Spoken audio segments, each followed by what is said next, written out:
तर आणखी एक महत्त्वाची बातमी समोर येते। संभाजीनगरच्या सिटी चौकातही आंदोलन करण्यात येत आहे। रामगिरी महाराजांच्या विधानाविरोधात आंदोलन करण्यात आले आहे। सिटी चौकात मुस्लिम समाज एकवटलेला आहे आणि जोरदार आंदोलनाला सुरुवात झालेली आहे। या ठिकाणी पोलीस या आंदोलकांची समजूत काढण्याचं काम करत आहेत। संभाजीनगरच्या सिटी चौकामध्ये देखील आता मुस्लिम समाज हा रस्त्यावर आलेला आहे। रामगिरी महाराज यांच्यावर कारवाई करा अशी मागणी करण्यात आलेली आहे।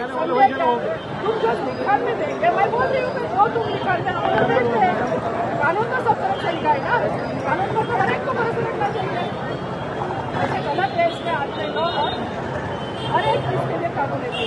तो तुम्हारी दीवार जो तुम बोल रहे हो वो तुम्हारी खिलाफ ना जाए इसलिए मैं कबूल कर रही हूँ।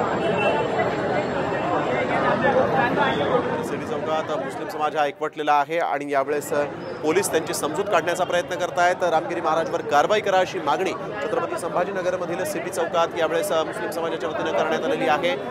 रामगिरी महाराजांनी वादग्रस्त विधान केलं होतं मुस्लिम धर्माविषयी, मुस्लिम धर्मगुरूंविषयी आणि त्यानंतर मुस्लिम समाज हा आक्रमक झालेला आहे आणि हे दृश्य आपण बघतोय। रामगिरी महाराजांच्या विधानाविरोधात या ठिकाणी सिटी चौकात मुस्लिम समाज एकवटला आणि आंदोलनाला सुरुवात करण्यात आलेली आहे। पोलीस या घटनास्थळी दाखल झालेले आहेत आणि पोलिसांनी सगळी परिस्थिती नियंत्रणात आणण्यासाठी मुस्लिम समाज बांधवांना समजावण्यासाठी प्रयत्न करत असल्याचं या ठिकाणी दृश्यांमधून आपण पाहतोय। सिटी चौकात देखील आता आंदोलन होत आहे।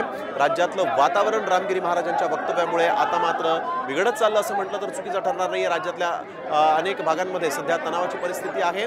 या ठिकाणी हे मुस्लिम आंदोलक जे आहेत ते खाली बसून सिटी चौकात आंदोलन करतायत, निषेध करतायत। रामगिरी महाराजांवर कारवाई व्हावी अशी मागणी करण्यात येते। यावेळेस पोलीस अधिकारी देखील घटनास्थळी पोहोचलेले आहेत आणि त्यांनी या सगळ्या कार्यकर्त्यांना समजावण्याचा प्रयत्न केलेला आहे। समजावण्याचा प्रयत्न करत असल्याचं देखील दिसतंय। तरी देखील हे मुस्लिम समाजाचे कार्यकर्ते जे आहेत ते मात्र आक्रमक आहेत। रामगिरी महाराजांवर त्यांना अटक करा आणि त्यांच्यावर कारवाई करा अशी मागणी करण्यात आली आहे।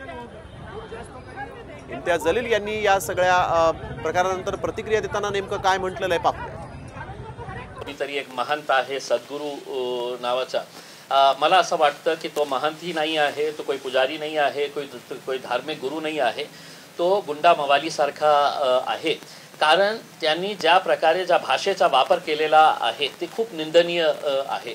मुस्लिम समाज, जगात जे राहणारे मुस्लिम समाज आहे ते आपल्या प्रॉफेट मोहम्मद यांच्या विरोधात एकही शब्द ऐकायला तयार नाही आहे। म्हणून हे जे